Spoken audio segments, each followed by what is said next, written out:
நீதி வழங்கும் போது அண்ணன் தம்பி சொந்தம் பந்தம் பணக்கார ஏழை எதையுமே பார்க்க கூடாதுடா. நியாயத்தை மட்டும் தான் சொல்லணும். அனைவருக்கும் வணக்கம். அண்ணா பல்கலைக்கழக சம்பவத்தில் தமிழக காவல்துறையும் தமிழ்நாடு அரசையும் கடுமையாக கண்டித்திருக்கிறது சென்னை உயர்நீதிமன்றம். எப்போதெல்லாம் நாட்டில் அநீதி நிகழ்கிறதோ அப்போதெல்லாம் பகவான் கிருஷ்ணர் அவதரிப்பாரு அப்படின்னு சொல்லுவாங்க. கிருஷ்ணர் அவதரிக்கார இல்லையோ, ஏதோ ஒரு நேர்மையான நீதிபதி அவதரித்து மக்களின் குரலாக சாமானியின் குரலாக அரசை கேள்வி கேட்பாங்க அப்படின்னு நம்ம நம்ப முடியுது. அப்படித்தான் இன்னைக்கு சென்னை உயர்நீதிமன்றம் திமுக குறித்தும் திமுகவுடைய அரசை குறித்தும் தமிழக காவல்துறை குறித்தும் மிக கடுமையான விமர்சனங்களையும் கண்டனங்களையும் தெரிவித்திருக்காங்க. ஒரு சாமானிய மனிதனுக்கு எழக்கூடிய கேள்வி, சட்டம் தெரிந்த எல்லோருக்கும் எழக்கூடிய கேள்வி. எஸ்சி எஸ்டி ஆக்ட்ல, விமன் ஹராஸ்மெண்ட் ஆக்ட்ல, போக்சோ சட்டங்கள்ல போடப்பட்ட எஃப்ஐஆர் அந்த சமூக வலைதளங்களில் வெளியாக கூடாது. அந்த எஃப்ஐஆர் இருக்கக்கூடிய ஏதோ ஒரு national security system, national security system இருக்கக்கூடிய இடத்துல ஒரு பெண்ணினுடைய எஃப்ஐஆர் மட்டும் எப்படி வெளியே வந்தது? இது தமிழக காவல்துறையின் தோல்வி என்று நீதிமன்றம் இப்பொழுது அதை கண்டித்திருக்கிறது. சென்னையினுடைய கமிஷனர் அருண் அவர்கள் எந்த அடிப்படையில் அவர் பேட்டி கொடுத்தாரு? இந்த பேட்டி கொடுக்கறதுக்கு முன்னாடி அவர் தமிழக அரசிடம் சொன்னாரா? கோட் ஆஃப் கான்டக்ட் ஒன்று இருக்கு. ஒரு அரசு அதிகாரி, அதாவது ஒரு ஐபிஎஸ் அதிகாரி பேட்டி கொடுக்கறதுக்கு முன்னாடி அவர் தலைமைச் செயலர்கிட்ட, முதலமைச்சர்கிட்ட ஒப்புதல் பெறணும். எந்த அடிப்படையில் பேசுறாரு?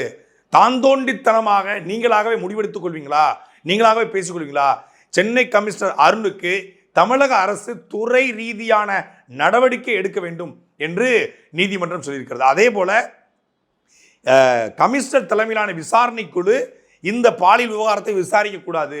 இதற்கு 3 பெண்கள் அடங்கிய பெண் ஐபிஎஸ் தலைமையிலான 3 பெண் அதிகாரி தலைமையிலான ஒரு குழுவை நியமிக்க வேண்டும் என்று நீதிமன்றம் சொல்லியிருப்பது தமிழக காவல்துறைக்கு நிகழ்ந்திருக்கிற அவமானம். அதுவும் தமிழக காவல்துறை தான் விசாரிக்க போறாங்க. அப்ப ஏற்கனவே இருக்கிற விசாரணை சரியாக நடக்கல. ஏன் சரியாக நடக்கல நீதிமன்றம் சொல்றாங்க அப்படின்னா, இதுல சம்பந்தப்பட்ட நபர் குறிப்பிட்ட திராவிட முன்னேற்ற கழகத்தை சார்ந்தவர் என்கிற 1000 ஆதாரம் வெளிவந்துருச்சு. ஆனா தமிழ்நாட்டுடைய சட்டத்துறை அமைச்சர், உயர்கல்வித்துறை அமைச்சர், இந்த 2 பேரும் மாறி மாறி, அதுபோல நீர்வளத்துறை அமைச்சர் துரைமுருகன், 3 பேரும் எங்களுக்கும் அவனுக்கும் சம்பந்தமே இல்லை, அவனை நாங்கள் பார்த்ததே கிடையாது, எவனோ ஒரு பிரியாணி கடைக்காரன் பண்ணதுக்கு நாங்கள் என்ன பண்ண முடியுங்கிறாரு திமுகவுடைய நீர்வளத்துறை அமைச்சர் துரைமுருகன். துணை முதலமைச்சர் கூட எல்லாரும் போட்டோ எடுப்பாங்க, போட்டோ எடுத்தவங்களும் எங்கள் கட்சிக்காரனா அப்படிங்கிறாரு சட்டத்துறை அமைச்சர் ரகுபதி. ஒருபடி மேலே போய் உயர்கல்வித்துறை அமைச்சர் கோவி செழியன் அவருடைய மனைவியை விடுறதுக்காக அடிக்கடி அவர் அண்ணா யூனிவர்சிட்டி வருவாராம். அவருக்கும் எங்களுக்கும் சம்மந்தம் கிடையாது, அவர் திமுக காரன்னு சொல்றதெல்லாம் பொய், ஹம்பக்குன்ட்டாரு. திமுக காரனே இல்லாத ஒருத்தன் வீட்டுக்கு எதுக்கு தமிழ்நாட்டுடைய சுகாதாரத்துறை அமைச்சர் மா சுப்பிரமணியம் போனோம்? அண்ணா பல்கலைக்கழக மாணவிய பாலியல் வழக்கில் சம்பந்தப்பட்ட பாலியல் வன்முறை செய்த அந்த காம பிசாசு, அந்த கொடூரன் யானசேகரனுடைய வீட்டில் போய் பிரியாணி சாப்பிட்டு உட்காந்துருக்காரு மா சுப்பிரமணியன். இவருக்கு அவர் சால்வ போத்த, அவருக்கு இவர் சால்வ போத்தன்னு சொல்லி மா சுப்பிரமணியனுடைய எக்ஸ் பக்கத்தில், அவருடைய ட்விட்டர் பக்கத்தில் மா சுப்பிரமணியனே இந்த காம பிசாசு இருக்கான் இல்லையா, அந்த கொடூரன் யானசேகரன், இந்த திமுக காரன், இந்த நாய் கூட எடுத்த புகைப்படத்தை எடுத்து வெளியே போட்டிருக்காரு. அவரே மா சுப்பிரமணியனே எவிடன்ஸ் வச்சிருக்காரு அவருடைய சமூக வலைதள பக்கத்திலேயே. அதே போல திமுக கூடிய அத்தனை பேரும் அவங்க கூட போட்டோ எடுத்திருக்கான். இந்த சைதை கிழக்கு தொகுதியில் அத்தனை பேரும் போட்டோ எடுத்திருக்கான். ஆனா இந்த யானசேகரன் வேற, அந்த யானசேகரன் வேற, அது டி யானசேகரன், துரைராஜ் மகன் யானசேகரன், அவர் தான் திமுக காரர், இவன் திமுக காரன் இல்லைன்னு சொல்லி இந்த எச்சப்பயலுக்கு 4 பேர் இருக்காங்க. இந்த திமுகக்கு சொம்படிக்கக்கூடிய, திமுக போடுற எலும்பு துண்டு நக்கி திங்கிற, அந்த நாய் கடிச்சு போட்ட எலும்பு தும்பில் ஏதாவது மஜ்ஜை இருக்குமான்னு உறிஞ்சி திங்கக்கூடிய எச்சி பொறுக்கி நாய்கள், ஒரு பெண் பாலியல் வன்முறை செய்யப்பட்டவன் திமுக காரன் அப்படின்னு தெரிஞ்சோம் அதை மறைப்பதற்காக இது துரைராஜ் மகன் யானசேகரன் வேற, இந்த யானசேகரன் வேற, அவன் தான் திமுக காரன், இவன் திமுக காரன் சொல்லி அவன் வீட்டில் போய் பேட்டி எடுத்து போறானுங்க. டேய், உங்க வீட்டில் பொம்பளை பிள்ளை இல்லை, உங்க பொண்டாட்டி மூஞ்சில எப்பறம் நீங்க முழிக்கிறீங்க? உங்க அக்கா தங்கச்சி மூஞ்சில, உங்க அம்மா மூஞ்சில எப்பறம் நீங்க முழிக்கிறீங்க? ஒரு பெண்ணுக்கு நடந்த துயரத்தை துன்பத்தை கேட்க உங்களுக்கு அது திமுக காரன் இல்லைன்னு நிறுவுவதற்காக, அதை பிராண்ட் பண்றதுக்காக என்னென்ன முயற்சி எடுக்கிறாங்க? திட்டமிட்டு இந்த எஃப்ஐஆர் சமூக வலைதளங்களில் வெளியே இருக்கு. ஏன்னா இது போல புகார் நீ கொடுத்தா உன்னுடைய ஐடென்டிட்டி வெளியாகும், உன்னுடைய சுய அடையாளம் வெளியாகும், நீ அவமானத்துக்கு உள்ளாக்கப்படுவ. அப்போ ஒரு பெண்ணுக்கு அநீதி இழைக்கப்பட்டா, அவன் கட்சிக்காரனா இருந்தா, அவன் ஆளுங்கட்சியா இருந்தா புகார் சொல்லக்கூடாது. இப்போ இந்த பெண்ணுக்கு நடந்தது போல இன்னொரு பெண்ணுக்கு நடந்தா எப்படி வெளியே சொல்லுவா? இந்த எஃப்ஐஆர் வெளியே வந்துருச்சு, ஐடென்டிட்டி வெளியே வந்துருச்சு, உடனே அதுக்கு 2 பேர் ஏன் வெளிவந்தா என்ன? ஒரு பெண் பாலியல் வன்முறை செய்யப்பட்டா வீட்டுக்குள்ளே கிடக்கணுமா? அவன் முடங்கிய கிடக்கணுமா? வெளியே வரக்கூடாதா? எப்ப என்ன புரட்சி மயிர் பேசுறாங்க? ஏண்டா ஒரு பெண்ணுக்கு நடந்திருக்கிறதா நீ உன் வீட்டில் உன் தங்கச்சிக்கோ, உங்க அக்காவுக்கோ, உன் மனைவிக்கோ, உங்க அம்மாவுக்கோ, உன் சித்திக்கோ பாலியல் வன்கொடுமை நடந்து அவங்க என்ன மனநிலைக்கு ஆளாவாங்க அப்படிங்கிறது நீ யோசிச்சு பார்த்தா தெரியும். அந்த பெண்ணுக்கு நடக்கும்போது உங்களுக்கு அதை பத்தி என்ன இருக்கும்? அடுத்தவன் வீட்டு பிள்ளைய, அடுத்தவன் வீட்டு மனைவி, அடுத்தவனுடைய சகோதரிய என்ன வேணாலும் பேசலாம், எந்த வார்த்தையும் சொல்லி இழிவுபடுத்தலாங்கிற மனநிலை அவன் எதிரியா இருக்கான். திமுகவுக்கு எதிர்ப்பா இருந்தா அவன் குடும்பத்தை இழிவுபடுத்த எந்த நிலைமைக்கும் போகலாங்கிற மனநிலை வந்துட்டா நீ எப்படி ஒரு மாணவியை பத்தி கவலைப்படுவ? அதனால தான் நீதிமன்றம் கேள்வி கேட்டிருக்கு. எப்படி எஃப்ஐஆர் வெளியே போச்சு? டெக்னிக்கல் எரர்னா உங்க எஃப்ஐஆருக்கு மட்டும் எப்படி டெக்னிக்கல் எரர் ஏற்பட்டுச்சு? இது அப்பட்டமான காவல்துறையின் தோல்வி என்று நீதிமன்றம் மண்டையிலே கொட்டியிருக்கு. தமிழ்நாட்டில் இந்தியாவிலே நாங்கள் பாதுகாப்பாக இருக்கோம். இந்தியாவிலே சேஃபஸ்ட் பிளேஸ் தமிழ்நாடு தான். டிராவிடின் மாடல் ஆட்சி தான். யாரு? தேர்தல் நேரத்தில் பெண்களை பேச விட்டு வீடியோ எடுத்து பரப்பக்கூடிய டிஎம்கே ஐடிவிங்க, டிஎம்கேவுடைய அஃபிஷியலாக இருக்கக்கூடிய அமைச்சர்கள், தமிழ்நாட்டுடைய துணை முதலமைச்சர், பெண்களுக்கு ஒன்று என்றால் பொங்கி எழக்கூடிய பெண்ணுரிமை பேசக்கூடிய முதலமைச்சர் இந்த அண்ணா பல்கலைக்கழகத்தில் இருந்த இந்த பாலியல் வன்கொடுமைக்கு ஒரு வார்த்தை பேசல, ஒரு ட்வீட் போடல. மன்மோகன் சிங் இறந்துட்டாருன்னு சொல்லி இங்கிருந்து ஏறிக்கிட்டு டெல்லியில் போய் பார்த்து வர தமிழ்நாடு முதலமைச்சருக்கு அண்ணா பல்கலைக்கழக மாணவிக்கு நடந்த அந்த துன்பம் குறித்து ஒரு வார்த்தை கூட பதிவு பண்ண முடியலையே. ஏன் பதிவு பண்ணல? சரி, உங்களால் பதிவு பண்ண முடியல, உங்க மகன், உங்களுடைய சின்னவர், உங்க இளைய ஜமீன்தார், உங்க அடுத்த வாரிசு வாழும் பெரியார் நடமாடு மாணவை சனாதனத்தை விரட்டி அடிக்க வந்த அந்த சத்திரியர் அவர் போட்டுக்கலாம்ல ஒரு பதிவு. யாராக இருந்தாலும் நடவடிக்கை எடுப்போம் திராவிட மாடல் ஆட்சியில் அப்படி ஒரு பதிவு போடுறதுல உங்களுக்கு என்ன பிரச்சனை? யானசேகரன் உங்களுக்கு ஏன் அந்த அளவுக்கு என்ன நெருக்கம்? அவன் முதல்ல யார் அந்த சாரு? யார் அந்த சாரு? அந்த சார் அப்படின்னு சொல்லி அவன் பேசினா, அந்த சார் கூடயும் நீ அட்ஜஸ்ட் பண்ணணும்னு அவன் பேசினா என்று எஃப்ஐஆர்ல அந்த பொண்ணு சொல்லியிருக்கு. இல்ல, சார்னு ஒருத்தர் கிடையவே கிடையாது. ஃபிளைட் மோட்ல மொபைல் இருந்தது. ஃபிளைட் மோட்ல மொபைல் இருந்தது எப்படி காவல்துறைக்கு தெரியும்? யானசேகரன் சொன்னான். யானசேகரன் சொல்றதையெல்லாம் காவல்துறை நம்புதா இல்லை அந்த பொண்ணு சொன்னதை நம்புதா? அந்த சார்னு சொல்லி அவன் அந்த பொண்ணு முன்னாடி பேசுறான். அது பேசுற மாதிரி நடிச்சான். ஃப்ளைட் மோடில் போட்டு போய் சிக்னல் கிடைக்கக்கூடாதுங்கிறதுக்காக உள்ளே போனான். ஆனால் நாங்கள் அவனை ட்ரேஸ் பண்ணிட்டோம். சிக்னல் கிடைக்கக்கூடாதுன்னு ஃப்ளைட் மோடில் போட்டு போனவனை எப்படி கண்டுபிடிச்சிங்க? செல்ஃபோனை வச்சு கண்டுபிடிச்சோம். ஏன் ஃப்ளைட் மோடில் போட்டான்? செல்ஃபோனில் சிக்னல் கிடைக்கக்கூடாதுன்னு போட்டான். என்னப்பா இது? எங்களையெல்லாம் பார்த்தா கேனா பசங்க மாதிரியா, கேனா மூணா மாதிரியா, மூணா தூணா மாதிரியா இருக்கா? நவீன உலகத்தில், விஞ்ஞான உலகத்தில் அட்வான்ஸாக இருக்குது. அறிவியல் பூர்வமான காரணங்களை வைத்துத்தான் இவனை கைது பண்ணும் என்று காவல்துறை சொல்லுது. அது என்ன மாதிரியான அறிவியல் பூர்வமான காரணம்? வெளிப்படையாக சொல்லுங்க. ப்ரெஸ் மீட் கொடுத்த அளவுக்கு வந்துட்டார் சென்னை கமிஷனர். அப்போ வெளிப்படைத்தன்மையோடு சொல்ல வேண்டியதானே, இதுதான் அறிவியல் பூர்வமான காரணம், இந்த அடிப்படையில் பிடிச்சோம். சிசிடிவி 80% தான் ஒர்க் ஆகுது. எதுனா சென்னை மெட்ரோ ரயில் ப்ராஜெக்டா, இல்லை மழைநீர் வடிகால் வாய்க்கால் ப்ராஜெக்டா, இல்லை திமுக ஆட்சியோடைய நலத்திட்ட ப்ராஜெக்டா? 80%, 80% ஃபார்மா கம்பெனியோட டார்கெட் ஆகுது. 80% வளர்ந்துருக்கு. அந்த 20% எங்கே வேலை செய்யலை? அதான் நம்ம அண்ணன் சீமானவர்களும் கேட்டாங்க.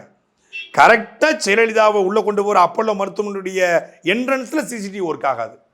ராம்குமார் அங்கே ஜெயிலில் செத்து போகிறான். அவனுடைய அந்த புழலில் ஹெச்எஸ் பிளாக்குடைய செக்யூரிட்டி சிசிடிவி ஒர்க் ஆகாது. சுவாதி படுகொலை செய்யப்படுற அந்த ரயில்வே ஸ்டேஷனில் மட்டும் சிசிடிவி ஒர்க் ஆகாது. அங்கே கொடநாட்டில் கொலை நடக்குது, தொடர்ச்சி 5 கொலைகள். அந்த கொடநாட்டுடைய சிசிடிவி 100% சர்வேலன்ஸு, அது வேலை செய்யாது. எப்படி? சம்பவம் நடக்கும் போதெல்லாம் சிசிடிவி வேலை செய்யும் போது இப்போ சிசிடிவி வச்சு தான் நீங்கள் ஆளை பிடிப்பீங்களா? அது ஒரு கேள்வி இருக்குல்ல. சிசிடிவி என்று ஒன்று உருவாகிறதுக்கு முன்னாடி எப்படி காவல்துறை குற்றவாளியை பிடிச்சாங்க? குற்றவாளி யாரு, என்ன விவரம், இதை யார் பண்ணியிருப்பா என்று தடயங்களின் அடிப்படையில், உளவுத்துறை ரிப்போர்ட்டின் அடிப்படையில் நீங்கள் அறிவுபூர்வமாக தானே கண்டுபிடிக்கணும். சிசிடிவி என்று உருவாகிறதுக்கு முன்னாடி குற்றங்கள் நடந்தது, கொலையாளிகள் பிடிக்கப்பட்டாங்க, குற்றவாளிகள் பிடிக்கப்பட்டாங்க, அவனுக்கு தண்டனைகள் கொடுக்கப்பட்டிருக்க. பல்லடத்துல 3 பேர் படுகொலை செய்யப்படுறாங்க.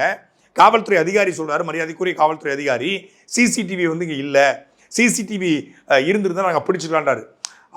அவருடைய அதாவது என்ன சொல்றது, ஆற்றாமை நமக்கு புரியுது. அவர் எப்படியாவது கொலையாளியை பிடிக்கணும்னு சொல்லி தான் காவல்துறை அதிகாரி சொல்றாரு. ஆனா சிசிடிவி நம்பித்தான் காவல்துறை இருக்கிறதா? சரி, மக்கள் பொதுமக்கள் சிசிடிவி வைக்கல, காவல்துறை ஏன் வைக்கல, அரசு ஏன் வைக்கல? பங்களாவா வீடு இருக்கு, ஒருத்தர் கூட சிசிடிவி மாட்டல பல்லடத்துலன்னு சொல்லி காவல்துறை அதிகாரி சொல்றாங்க. ஆனா அந்த பங்களாக்களை சிசிடிவி வைக்கல, அரசு ஏன் வைக்கல, கவர்மெண்ட் ஏன் வைக்கல அப்படிங்கிற கேள்வி இருக்குல்ல. அப்போ சிசிடிவி நம்பித்தான் ஒட்டுமொத்தமான காவல்துறையும் செயல்படுகிறது. சிசிடிவி இல்லைன்னா எந்த குற்றமும் செய்யலாமா? முதல்ல 2 பேர் நாங்க, இப்போ ஒருத்தர் தாங்கிறாங்க. இதுதான் நீதிமன்றம் இருக்குது. ஒருத்தர் அப்படிங்கிற முடிவை எப்படி காவல்துறை அதிகாரி எடுத்தாரு? இல்ல அவர் ஒருத்தருங்கிற முடிவுலாம் எடுக்கல, முடிவுக்கு வரல. ஒருத்தர் மட்டும் தான் பண்ணிருக்காரு. 2 பேர் இருக்க வாய்ப்பு இல்லை. 2 பேர் இருக்க வாய்ப்பு இல்லைன்னு எப்படி சொல்றாங்க? ஞானசேகரன் சொன்னா, ஃபிளைட் மோட்ல எப்படி ஞானசேகரன் சொன்னா, எப்படி அவன் வந்து உள்ள போயிட்டு இருந்தான், சிசிடிவி இல்லாம போயிட்டு இருக்கான், எப்படி யார் சொன்ன? ஞானசேகரன் சொன்னா. ஞானசேகரன் வந்து ஏன் அவனை வந்து கைது பண்ணிட்டு வெளியிட்டீங்க? அவன் வீட்டில் போயிட்டு டின்னர் சாப்பிட்டு வரன்னு சொன்னாலும் வெளியிட்டோம். இதா நாள் இரவு கைது பண்ணிட்டு வெளியே விட்டுருக்காங்க. அவன் ஒரு செல்போன் வச்சிருந்தானா, 2 செல்போன் வச்சிருந்தானா தெரியாது. 2 செல்போன் வச்சிருந்துருக்கலாம். இந்த செல்போனை ஃபிளைட் மோட்ல போட்டு இன்னொரு செல்போன்ல அந்த சாருக்கு பேசிக்கலாம். அந்த சார் இருக்கார் இல்லையா, அது எந்த சாருன்னு தெரியல. எந்த சாரெல்லாம் இது குறித்து பேசாம இருக்காங்களோ அந்த சாரா கூட இருக்கலாம். அந்த சாரு இல்லை, எந்த சாரெல்லாம் இதுக்கு சப்போர்ட் பண்ணுறாங்களோ, எந்த சாரெல்லாம் திமுகவுக்கு சம்பந்தம் இல்லைன்னு சொல்லி உருட்டுறாங்களோ, எந்த சார்கள்லாம் இவங்க கூட இணக்கமாக இருந்தாங்களோ அந்த சாராக கூட இருக்கலாம் இல்லையா? சார்னு ஒருத்தர் இருந்தாருன்னா இவங்க கூட யார் இணக்கமாக இருந்தாங்களோ அந்த சாராக தான் இருக்கணும். இப்போ இவங்க குறித்த தகவல்கள், மோசமான தகவல் வெளிவருது. சமூக வலைதளங்களில் இந்த ஞானசேகரன் இருந்திருக்கான். ஃபேஸ்புக்கில், ட்விட்டரில், டெலகிராமில், இன்ஸ்டாகிராமில், எல்லா சோசியல் மீடியாவிலையும் இருந்திருக்கான். இவனை முதல் நாள் கைது பண்ணிட்டு வெளியே விட்ட உடனே இவன் அதனுடைய செல்போன்ல இருந்த மொத்த டேட்டாவையும் அழிச்சிருக்கான். அதாவது அதனுடைய சோசியல் மீடியா பக்கங்களை மொத்தத்தையும் அழிச்சிருக்கான். அதனால தான் சோசியல் மீடியாவில் இவனுடைய புகைப்படம் இது வெளிவரல. இவன் மற்றவங்க எடுத்து இவனோட போட்டோ போட்டிருக்காங்க இல்லையா, அந்த பக்கங்களை தான் எடுக்க முடிஞ்சுக்குது. ஆனால் இவனுடைய தனிப்பட்ட ஒருத்தன் ஃபேஸ்புக் கூட இல்லாமல் இருப்பான், ட்விட்டர் கூட இல்லாமல் இருப்பான், இன்ஸ்டாகிராம் கூட இல்லாமல் இருப்பான். இவ்வளோ பெரிய பிரியாணி கடை நடத்துகிறான். ஒரு பிரியாணி கடையில் மாதம் ஒரு நாளைக்கு 1.5 லட்சம் சம்பாதிக்கிறான்னா 3 பொண்டாட்டி இவன் கேட்டுக்கு கட்சி தலைவன் மாதிரி இவன் இருந்திருக்கான். அந்த கட்சிக்கு போனால் அப்படி தான் இருக்க முடியும். 3 பொண்டாட்டி, அதில் ஒரு பொண்டாட்டி வந்து ஓடி போயிருச்சா. இப்போ 2 பொண்டாட்டி கூட ஒரே வீட்டில் வாழ்ந்துட்டு இருக்கானா. நல்லா இருக்கடா உங்கள் கட்சியோட டெவலப்மெண்ட்டு. 2 பொண்டாட்டி கூட ஒரே வீட்டில் வாழ்கிறான். அது கூட அவன் பர்சனல் எடுத்துகிட்டு போயிடலாம், அது எத்தனை பொண்டாட்டி வாழ்ந்து போட்டோம். ஆனால் இவன் என்ன பண்ணியிருக்கான், சமூக வலைதளங்களில் ஒரு புதுசாக ஒரு இது வந்திருக்கு, புதுசாக ஒரு பொட்டி வந்திருக்கு அப்படின்னு போடுறது. எறிவன் போட்டிருக்கான் அப்படின்னா கீழே வந்து புள்ளி வைத்தால் டிஎம் செய்யவும், புள்ளி வைக்கவும் அப்படின்னு புள்ளி வைப்பாங்களாம். புள்ளி வச்ச உடனே அவருக்கு வந்து டெலகிராமில் இவர் வந்து மெசேஜ் தட்டி விடுவாராம் அந்த பொண்ணுடைய ஃபோட்டோ. அதாவது இந்த மாதிரியான அண்ணா பல்கலைக்கழகங்களில் பழகக்கூடிய பெண்களை வந்து, அதாவது அவங்க காதலிப்பாங்க, இல்லை ஒன்றா உட்காந்துருப்பாங்க, நடந்து போவாங்க, தனிமையில் உட்காந்து பேசிகிட்டு இருப்பாங்க. அந்த பெண்களை மிரட்டி ஃபோட்டோ எடுக்கிறது, வீடியோ எடுக்கிறது. அந்த வீடியோ வச்சு அந்த பொண்ணுகிட்ட போய் என் கூட இணக்கமாறு, எனக்கு வந்து வீடியோ அனுப்பு, ஃபோட்டோ அனுப்புன்னு சொல்லி த்ரெட்டன் பண்ணி, குடும்பத்துக்கு பயந்து யூனிவர்சிட்டிக்கு வந்திருக்கமே, தெரிஞ்சா சீட்டு கிழிஞ்சிருமே அப்படின்னு பயந்து போய் உடனே அந்த பெண்கள் ஏதாவது புகைப்படம் எடுத்தாங்கன்னா அந்த புகைப்படத்தை சோசியல் மீடியாவில் போட்டு அதை வச்சு காசு பார்க்கக்கூடிய, அதை வச்சு நிறைய ஆடியன்ஸ், ஒரு பெரிய ஒரு நெட்வொர்க் இருந்திருக்கானுங்க. இப்போ அந்த ஏரியாவில் உள்ள பசங்கிட்ட வந்து தமிழர்களுடைய சில ஊடகங்கள் விசாரிக்கும் போது தான் தெரிய வருகிறது, இவன் ஒரு கொடுமையான குற்றவாளியாக, ஒரு சைக்கோபேத்தாக இருந்திருக்கான். 22 வழக்கு வச்சு அந்த ஏரியாக்குள்ளேயே வந்து இவன் வந்து திமுக காரங்கிறனால யாருமே இவன் மேலே புகார் கொடுக்க பயந்து போய் பல பெண்கள் இவனால் பாதிக்கப்பட்டிருக்காங்க. அப்படிப்பட்ட ஒருத்தனை திமுக காப்பாற்ற துடிக்கிறது. இப்போ வந்து கையை உடைச்சிட்டோம், காலை உடைச்சிட்டாங்க. முதல்ல பார்த்தா கை காலில் கட்டு போட்டிருக்கு, கையில் வந்து இங்கே கட்டு, நடுவில் கட்டு இல்லை. அப்புறம் இன்னொரு பொருளை பார்த்தா கையிலையும் காலிலையும் கட்டு, கையில் கட்டு போட்டு சொகுசு காரில் உட்காந்துருக்கான். காவல்துறை இப்படி தான் கூட்டு போவீங்களா? மற்றவனாக இருந்தால் உடஞ்சி போன ஒரு பழைய டாட்டா சுமோனை ஏற்றிட்டு போவீங்க. இவனுக்கு சொகுசு காரில் இவருக்கு கேட்குது, அவர் சுத்த வச்சு உட்காந்துருக்காரு சொகுசு காரில். யார் அவன்? அப்படிப்பட்ட அவன் என்ன உங்களுக்கு வந்து எம்எல்ஏ எம்பியோட மகன்னா கூட சரிப்பா, எம்எல்ஏ எம்பி மகன் தப்பு செஞ்சு எவனா தான் தப்பு தான், அவ்வளவு பாதுகாப்பாக கொண்டு போறீங்களா, அவ்வளோ முக்கியத்துவம் அவன். அப்போ அவன் வந்து எந்தெந்த சார் கூட அவன் நெருக்கமாக இருந்தான், யார் இவனுக்கு மேலே இருந்து அழுத்தம் கொடுக்குறாங்களா அப்படிங்கிற கேள்வியை தான் இப்போ நீதிமன்றம் எழுப்புறாங்க. முதல்ல நீதிமன்றம் கேட்குற மிக முக்கியமான கேள்வி, இவன் குற்றவாளி என்று நீங்கள் எப்படி முடிவு வந்தீங்க? இவன் வந்து குற்றம் சாட்டப்பட்டிருக்கான், இவன் மேலே வந்து குற்ற பத்திரிகை தாக்கல் பண்ணணும், நீதிமன்றத்தில் இவன் நிறுத்தப்பட்டு நீதிமன்றத்தின் மூலமாக சாட்சி வாத பிரதிவாதங்கள் முடிவு செய்யப்பட்டு சாட்சிகள் விசாரிக்கப்பட்டு பாதிக்கப்பட்ட பெண் விசாரிக்கப்பட்டு அதுக்கப்புறம் தான் இவன் குற்றவாளி என்று நீதிமன்றம் தானே முடிவு செய்யணும். காவல்துறை எப்படி முடிவு செய்யும் இவன் குற்றவாளின்னு?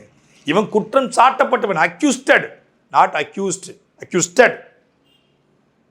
ஆனா இவர் தான் குற்றவாளி அப்படின்னு சொல்லி காயையும் காலையும் உடைக்கிறீங்க. அவன் குற்றவாளி இல்லாம இருந்தா சரி, இந்த யானசேகரனை வேற ஒரு யானசேகரனா இருந்தா, இல்ல வேற ஒரு பையனா இருந்தா, இவன் கையை காலை பிடிச்சிருந்து இன்னொருத்த அந்த பெண்ணை பண்ணியிருந்தா எப்படி முடிவுக்கு வந்தீங்க? எப்படி கையை காலை உடைச்சிங்க? எவனா இருந்தாலும் சரிங்க, கையை காலை உடைப்பதற்கு காவல்துறைக்கு முதல்ல என்ன அதிகாரம் இருக்கு?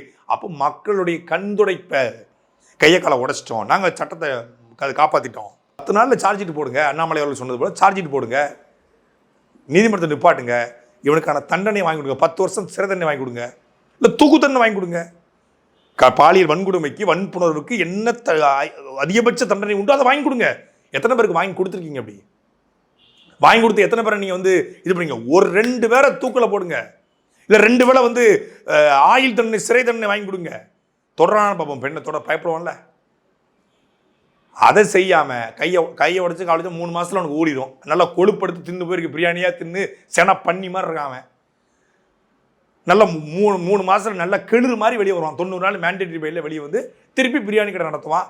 திருப்பியும் அந்த பெண்களை பண்ணுவான். 2012 உள்ள போயிட்டு வெளியே வந்திருக்கான், 2014 உள்ள போயிட்டு வந்திருக்கான். திருந்தலையாவன். அப்போ அவனுக்கான தண்டனையை நீங்கள் கொடுக்காம கையை காலை உடைச்சுங்கிறது அப்பட்டமாக இந்த நேரத்து பிரச்சனையை தீர்க்கலாம் ஒழிய அது நிரந்தர தீர்வாகவோ அது அந்த பெண்ணுக்கான தீர்வாகவோ இருக்காது. அதனால தான் நீதிமன்றம் சொல்கிறது இவன் குற்றவாளி என்ற முடிவுக்கு காவல்துறை அதிகாரி எப்படி வந்தாரு என்று கடுமையான கண்டனங்களை தமிழ்நாடு அரசுக்கும் தமிழக காவல்துறைக்கும் நீதிபதிகள் தெரிவிச்சிருக்காங்க.